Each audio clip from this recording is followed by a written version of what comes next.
तन्माधवो वेणुमुदीरयन्मृतो गोपैर्गृणाद्भिः स्वययसो बलान्वितः पशून् पुरस्कृत्य पशव्यमाविशद् विहर्तु कामान् कुसुमाकरं वर्णम्। बोलिए श्री कृष्णचंद्र भगवान की जय। जगत वंद्या मां राधा रानी की जय। आज मैं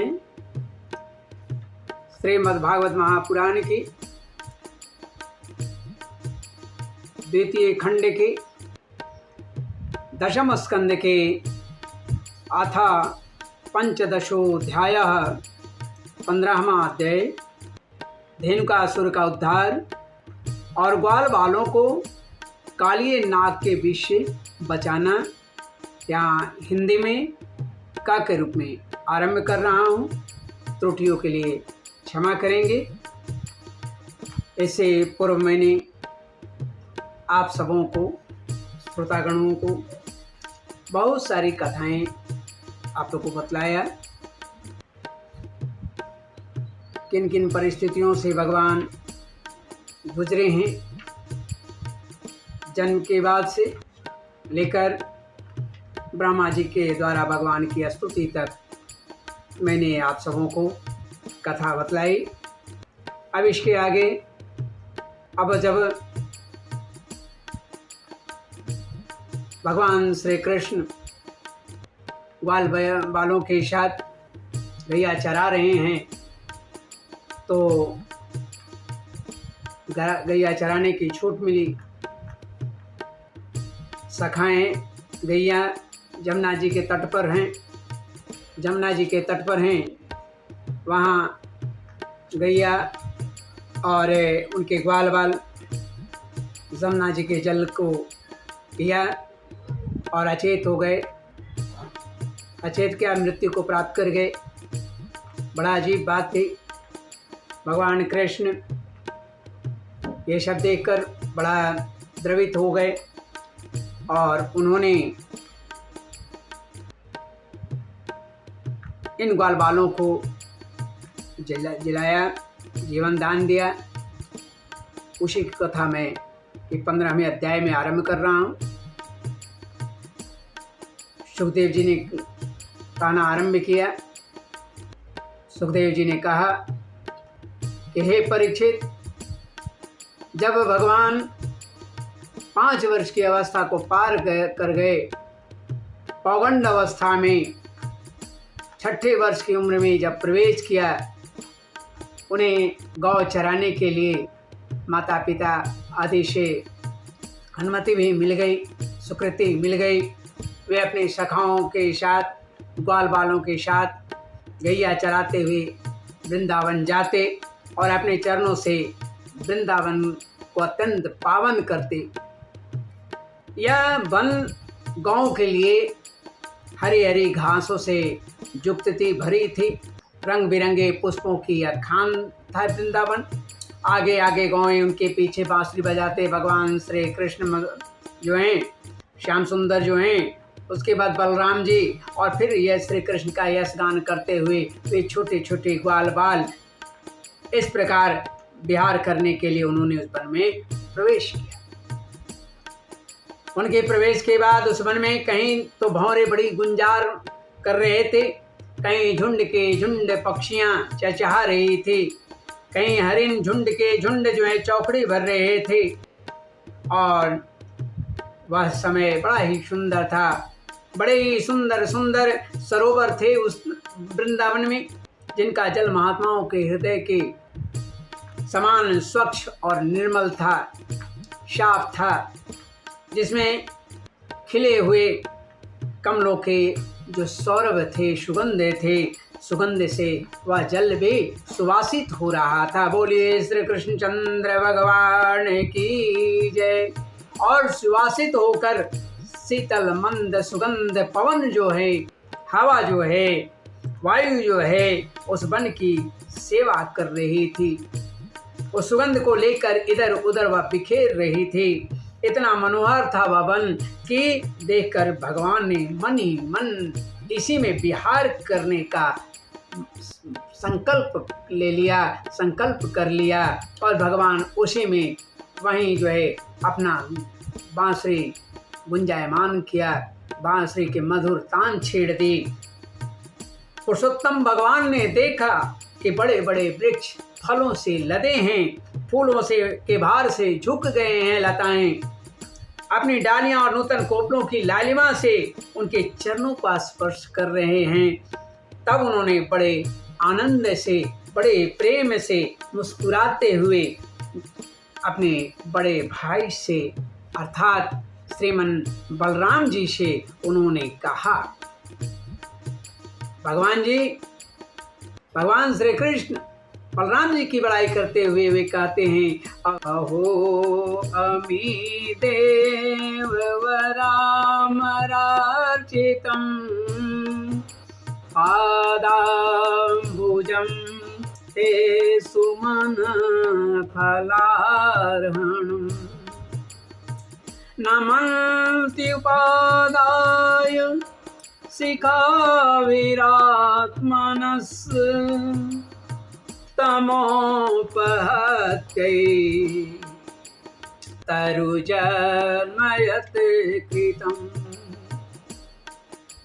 भगवान श्री कृष्ण कहते हैं बलराम जी से कि हे देव शिरोमणि, यूँ तो बड़े बड़े देवता आपकी चरण कमलों की पूजा करते हैं, परंतु देखिए तो ये वृक्ष भी अपने डालियों से सुंदर पुष्प और फलों की सामग्री लेकर आपके चरणों में झुक रहे हैं, आपके चरणों को नमस्कार कर रहे हैं। बोलिए श्री कृष्णचंद्र भगवान की जय, महाराज बलराम की जय। श्रीमन्नारायण नारायण नारायण, श्रीमन नारायण नारायण नारायण, गोविंद नारायण नारायण नारायण, हरि नारायण नारायण नारायण, माधव नारायण नारायण नारायण, श्रीमन नारायण नारायण नारायण। तो भगवान श्री कृष्ण कह रहे हैं कि हे भगवान, देखिए आपके चरण कमलों में ये झुक रहे हैं, नमस्कार कर रहे हैं। क्यों न हो, इन्होंने इसी सौभाग्य के लिए तथा अपना दर्शन एवं श्रवण करने वालों के अज्ञान का नाश करने के लिए ही तो वृंदावन धाम में वृक्ष योनि ग्रहण किया है, वृक्ष योनि ग्रहण किया है। इनका जीवन धन्य है। आदि पुरुष यद्यपि आप इस वृंदावन में अपने ऐश्वर्य रूप को छिपाकर बालकों की सी लीला कर रहे हैं, फिर भी आपके श्रेष्ठ भक्त मुनिगण अपने इष्ट देव को पहचान कर यहाँ भी प्रायः भौरों के रूप में आपके भुवन पावन यश का निरंतर गान करते हुए आपके भजन में लगे रहते हैं। वे एक क्षण के लिए भी आपको नहीं छोड़ना चाहते हैं। भैया जी, भाई जी, वास्तव में आप ही स्तुति करने योग्य हैं। वे बलराम जी की बड़ाई कर रहे हैं। धन्य है श्री कृष्ण, धन्य है मधुसूदन। देखिए, आपको अपने घर आया देख ये मोर आपके दर्शन से आनंदित होकर नाच रहे हैं। हरिणियां मृगनयनी गोपियों के समान अपनी प्रेम भरी तिरछी चितवन से आपके प्रति प्रेम प्रकट कर रही है, आपको प्रसन्न कर रही है। ये कोयलें अपनी मधुर कुहू कुहू तान से ध्वनि से आपका कितना सुंदर स्वागत कर रही है। ये वनवासी होने पर भी धन्य, क्योंकि सत्पुरुष का सत्पुरुषों का स्वभाव ही ऐसा होता है कि वे घर आए अतिथि का बड़ा आदर से सेवा करते हैं, बड़े आदर देते हैं, अपने प्रिय प्रिय वस्तु भी उन्हें भेंट कर देते हैं। बोलिए श्री कृष्णचंद्र भगवान की जय। अतिथियों की बढ़ाई भगवान ने यहाँ किया है। अतिथियों की सेवा कैसे करनी चाहिए वो भगवान कह रहे हैं। अतिथियों के आगे कोई चीज बहुमूल्य नहीं रह सकती। अतिथि से बढ़कर कोई बहुमूल्य चीज नहीं है। तो आज यहाँ की भूमि अपनी हरी हरी घास के साथ आपके चरणों का स्पर्श प्राप्त करके वो धन्य हो रहे हैं, खुश हो रही है, प्रसन्न हो रही है। यहाँ के वृक्ष, लताएं और झाड़ियां भी आपकी अंगुलियों का स्पर्श पाकर के अपना अहोभाग्य समझ रही है, अहोभाग्य मान रही है। आपकी दया भरी चितवन से, करुणा भई मई चितवन से नदी, पर्वत, पशु, पक्षी सभी कृतार्थ हो रहे हैं।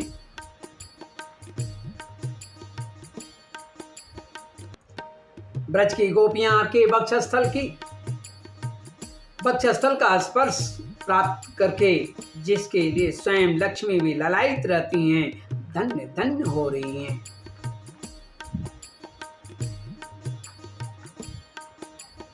सुखदेव जी कहते हैं कि हे परीक्षित, इस प्रकार परम सुंदर वृंदावन को देखकर भगवान श्री कृष्ण बहुत ही आनंदित हुए। वे अपनी सखा ग्वाल वालों के साथ गोवर्धन की तराई में यमुना तट गौं को चराते हुए अनेकों प्रकार की लीलाएं करने लगे। एक और ग्वाल बाल भगवान श्री कृष्ण की चरित्र की मधुर तान छेड़े रहते हैं, तो दूसरी ओर बलराम जी के साथ बनमाला पहने हुए श्री कृष्ण मतवाले भौरे की सुरीली गुनगुनाहट में अपना स्वर मिलाकर मधुर संगीत आलापने लगते हैं। बोलिए भगवान श्री कृष्ण चंद्र की जय।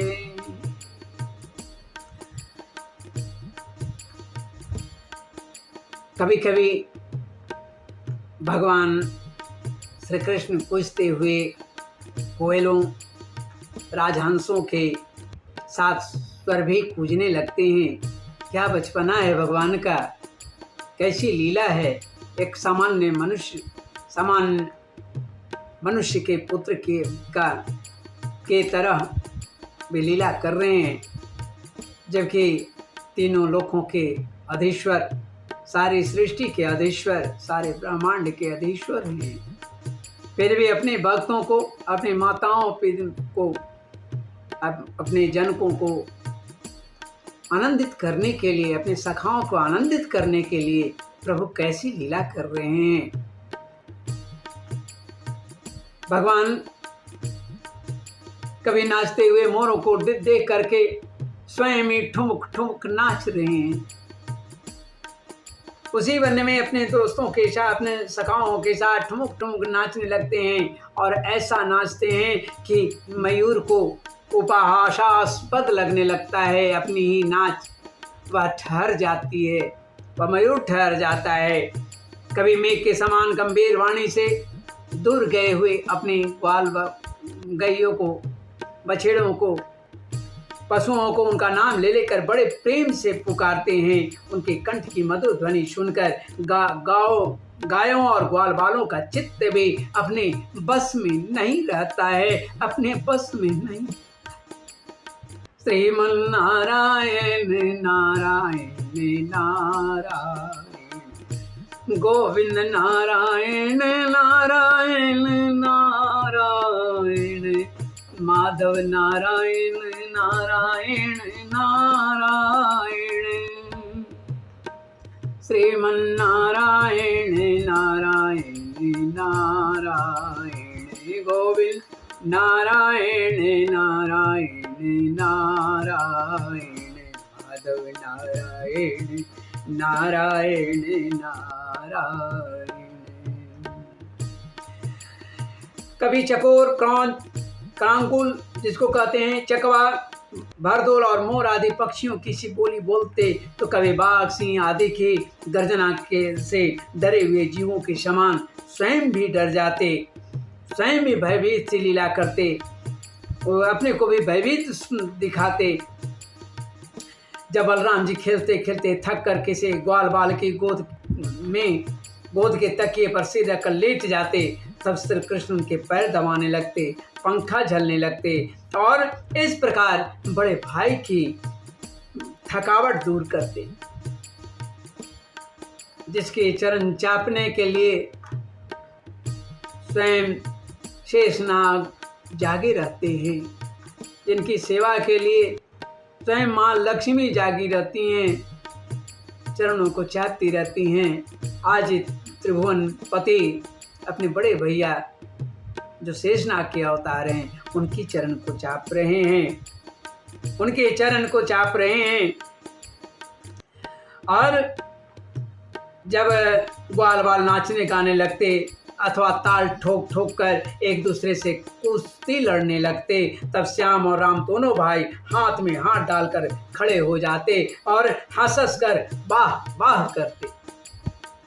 कभी कभी श्री कृष्ण भी ग्वाल बालों के साथ कुश्ती लड़ते लड़ते थक जाते तथा किसी सुंदर वृक्ष के नीचे कोमल पल्लवों की सेज पर किसी ग्वाल बाल की गोद में सिर रखकर लेट जाते। बोलिए श्री कृष्ण चंद्र भगवान की जय।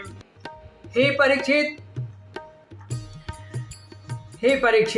पाद संवानम चक्रो के चित्तस्य महात्मन अपरे हत पापमनो व्यजने समविजयन।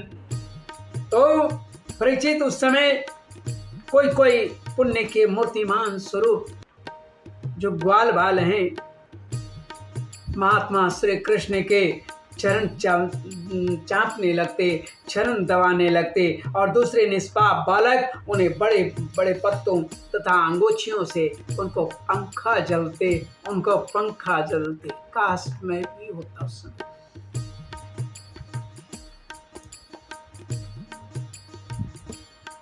किसी किसी के हृदय में प्रेम की धारा उमड़ आती तो वह धीरे धीरे उदार शिरोमणि भगवान श्री कृष्ण जो परम मनस्वी हैं की लीला के अनुरूप उनके मन को प्रिय लगने वाले मनोहर गीत गाने लगता, भगवान को रिझाने लगता। आरती गाऊं प्रभु भोग लगाऊं प्रभु दर्शन पाऊं, हे कृष्ण तेरी आरती गाऊं आरती गाऊं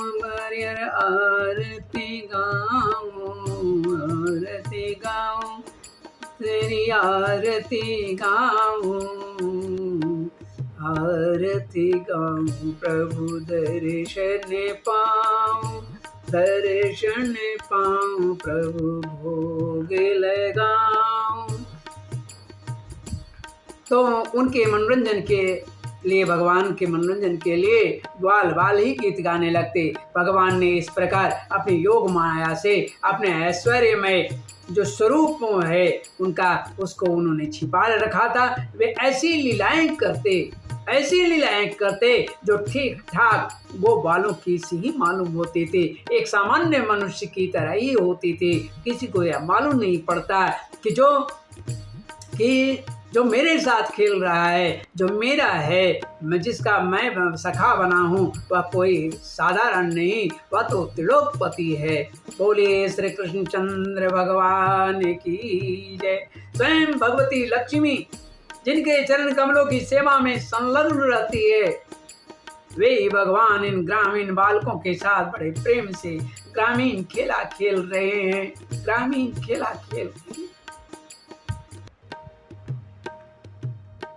हे परीक्षित, ऐसा होने पर भी कभी कभी उनके ऐश्वर्यमयी लीला भी प्रकट हो जाया करती है।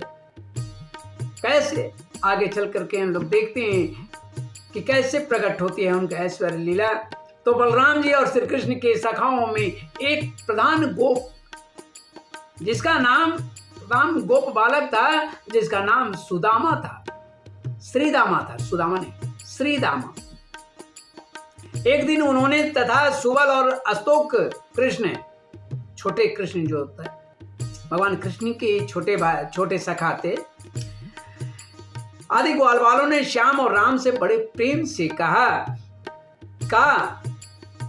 राम राम महाबाहो कृष्ण दुष्ट निवर्हण इतो विदुरेषु महद वनं तालालि संकुलम। यहाँ पर श्रीमद् भागवत महापुराण की द्वितीय खंड के दशम स्कंद के अथ पंचदशोऽध्याय 15वां अध्याय धेनुकासुर का उद्धार और ग्वाल बालों को कालिए नाग के विष से बचाना, यहाँ हिंदी में का के रूप में समाप्त होता है। धर्म की जय हो, अधर्म का नाश हो, प्राणियों में सद्भावना हो, विश्व का कल्याण हो, गौ माता की जय हो, भारत माता की जय हो, गायत्री माता की जय हो, पृथ्वी आकाश की जय हो, समस्त माताओं समस्त देवताओं की जय हो, ब्राह्मण वृंद की जय हो, हमारे राष्ट्र की जय हो, समस्त सनातनियों वैष्णवियों की जय हो, विप्रवृंदों की जय हो, हमारे राष्ट्राध्यक्ष की जय हो। ओम हर हर हर महादेव।